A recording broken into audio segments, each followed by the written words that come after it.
Imagine só!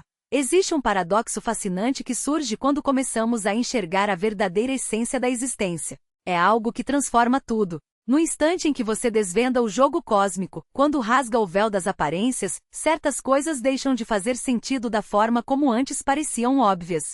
É como acreditar no Papai Noel depois de flagrar seu pai colocando os presentes sob a árvore. A inocência, uma vez perdida, não volta mais por mais que você tente. Quando falo em pessoas despertas, não estou me referindo a seres iluminados que andam por aí com auréolas e falam em tom solene. Nada disso. Uma pessoa desperta é simplesmente alguém que enxergou além da ilusão da separação, que percebeu que o eu, individual, esse pequeno território de consciência que acreditamos ser, é uma fabulosa farsa. Não uma farsa ruim, veja bem, mas uma farsa mesmo assim. A primeira coisa que uma pessoa desperta deixa de enxergar são os problemas como problemas. Não estou dizendo que as dificuldades desaparecem. A chuva continua caindo, os corpos ainda sentem dor, as contas chegam pelo correio. O que some é a realidade psicológica do problema. Um problema só existe quando há um eu separado que se opõe ao que está acontecendo. No momento em que você entende que não é uma entidade isolada lutando contra o universo, os problemas se dissolvem em simples situações que exigem uma resposta adequada. Pense assim, quando seu estômago dói, ele acha que tem um problema? Claro que não. Ele simplesmente está fazendo o que faz. O problema só aparece quando o ego, essa sensação ilusória de um eu separado, surge e diz: isso não deveria estar acontecendo comigo. Mas quando você enxerga além dessa ilusão, quando percebe que não é algo dentro do corpo olhando para fora, mas sim o próprio processo em si, a ideia de ter problema se torna absurda. É como o oceano se queixando das ondas para um terapeuta: doutor, tenho um problema sério com minhas ondas. Elas não param de subir e descer, e não consigo controlá-las. A ideia é ridícula porque o oceano não se separa das ondas. As ondas são o que o oceano faz. Da mesma forma, uma pessoa desperta não vê suas experiências como problemas separados de si, porque reconhece que não está separada do que está vivenciando. Outra coisa que desaparece para quem desperta é a importância do passado e do futuro. Isso é difícil de entender porque fomos condicionados a acreditar que nossas vidas são uma jornada do passado em direção ao futuro. Achamos que somos criaturas com uma história rumo a um objetivo, mas isso é mais uma camada da grande ilusão. Quem desperta vive no que chamo de eterno agora, não por adotar uma filosofia sobre o tempo, mas porque percebeu diretamente que passado e futuro são apenas abstrações. O passado é uma memória que ocorre agora. O futuro é uma expectativa que ocorre agora. Literalmente não existe tempo além deste momento presente. Quando você entende isso não só com a mente, mas com todo o seu ser, a ansiedade pelo futuro e o peso do passado simplesmente evaporam. Isso não significa que você se torna impraticável ou deixa de planejar. Pelo contrário, você se torna muito mais eficiente, porque não desperdiça energia se preocupando com abstrações. Você planeja quando é necessário, lembra quando é útil, mas não confunde essas atividades mentais com uma realidade que existe fora deste instante. A terceira coisa que deixa de existir para quem desperta é a divisão entre si mesmo e os outros. Essa é, talvez, a mudança mais profunda de todas. A pessoa comum vive em um estado de paranoia crônica, sentindo-se fundamentalmente separada do mundo e enxergando os outros como ameaças ou ferramentas para seus próprios interesses. O mundo se divide em eu, e não eu nós, e eles amigos e inimigos. Mas quem desperta enxerga além dessa divisão. Percebe que a fronteira entre o eu e o outro é inteiramente imaginária. Assim como sua mão direita não vê a esquerda como inimiga, como seu coração não trata seus pulmões como objetos estranhos, a pessoa desperta não sente os outros como separados de si. Isso não significa que ela perde a capacidade de distinguir indivíduos. Ela ainda reconhece as diferenças entre as pessoas no nível das aparências. Mas em um nível mais profundo, entende que todos somos processos dentro de um mesmo campo de existência, ondas do mesmo oceano, notas da mesma sinfonia. E quando você enxerga isso de verdade, não há como voltar à antiga perspectiva paranoica. É tão impossível quanto tentar ver o mundo com os olhos de um recém-nascido depois de aprender a falar. Outra ilusão que some é a ideia de controle. O ego se alimenta da fantasia de que está no comando, de que é o autor de suas ações, o pensador de seus pensamentos, o decisor de suas decisões. Mas quando você desperta, percebe que isso é pura mitologia. Os pensamentos surgem espontaneamente, as decisões acontecem, as ações ocorrem. Não há um pequeno homem dentro de você puxando as alavancas. Essa é uma constatação aterrorizante para o ego, porque significa a morte da ilusão de agência pessoal. Mas é também a descoberta mais libertadora que você pode fazer, porque significa que você pode parar de tentar controlar o que nunca esteve sob seu controle. Pode relaxar no funcionamento espontâneo do universo, do qual você é parte inseparável. Pense nisso. Quando você fala, organiza conscientemente cada palavra, planeja a sintaxe e a gramática? Claro que não. As palavras simplesmente fluem. E se tentar controlar demais, gagueja. A vida é exatamente assim. Quem desperta descobriu que viver acontece por si só, como a respiração, como os batimentos do coração.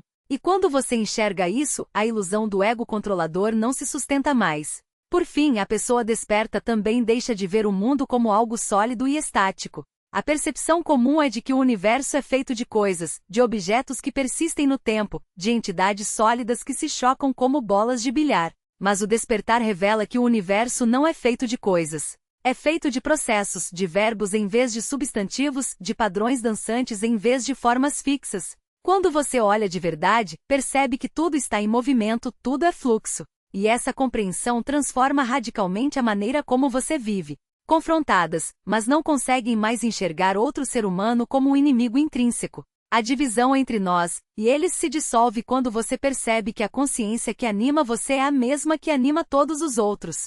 O que chamamos de outro é apenas uma forma passageira que a vida assumiu, assim como esta forma que você chama de eu. Não há nada a odiar, porque não há nada separado a odiar. O que há são ações, padrões, condicionamentos, e esses podem ser transformados, mas não há um alguém por trás deles que seja essencialmente mau. Até mesmo a violência, quando surge, é vista como um grito de desconexão, uma expressão de dor que ainda não encontrou seu caminho de volta para a unidade. Isso não significa passividade. Pelo contrário, a ação se torna mais clara, mais precisa, porque não é mais turvada pelo medo ou pelo ressentimento. Você age não para derrotar um inimigo, mas para restaurar o equilíbrio, como um médico que trata uma ferida sem culpar o corpo por estar doente. E por fim, o despertar apaga a ilusão de que o amor é algo que você pode possuir ou perder. No mundo comum, o amor é visto como um recurso escasso, uma moeda de troca. Você dá amor para receber amor, você teme perdê-lo, você o guarda como um tesouro. Mas o amor, quando visto com clareza, não é um objeto.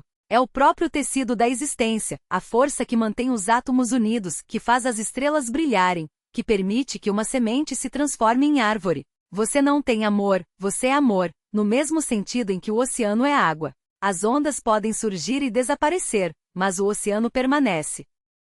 As formas do amor, o afeto, a compaixão vêm e vão, mas o amor em si nunca se ausenta. Quando você percebe isso, o medo de não ser amado desaparece, porque você já é a fonte. Você não precisa buscar amor fora de si, assim como o sol não precisa buscar luz em outro lugar. E essa compreensão não torna o amor menos intenso, pelo contrário, o torna infinito. Porque agora você ama não por necessidade, mas por abundância. Você ama não para preencher um vazio, mas porque o amor é a própria natureza da realidade, e você não pode deixar de expressá-lo. O despertar não é uma conquista, mas uma lembrança. Não é algo que você alcança, mas algo que você descobre que sempre esteve aí. E quando essa lembrança acontece, o mundo inteiro se revela como um espetáculo de pura magia, não porque seja irreal, mas porque é mais real do que você jamais imaginou. As cores são mais vivas, os sons mais profundos, os sabores mais intensos, porque você não está mais filtrando a experiência através da lente do eu.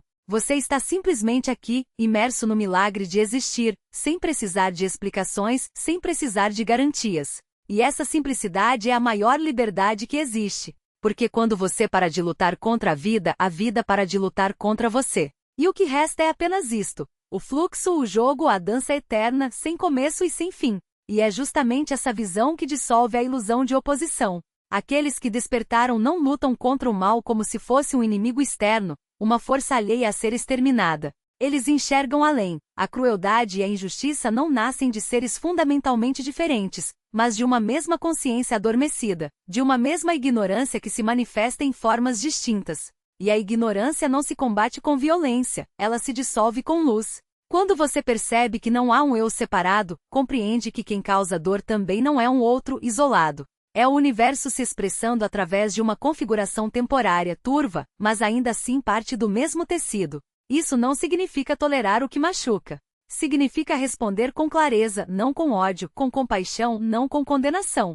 E então, algo mais se desfaz, a ideia de posse. O ser comum passa a vida acumulando, rotulando, defendendo meu carro, minha casa, minha família, minha verdade. Mas quem despertou viu através desse jogo. Nada é realmente seu. Você é apenas o guardião temporário de certas experiências, de certos objetos, de um corpo que não lhe pertence em essência. Ele é um padrão que o universo tece por um tempo, até que se dissolve em outros padrões. E quando essa verdade é vivida, não há mais apego, não há mais luta para controlar. Você usa, cuida, desfruta. Mas não confunde o que passa com o que é.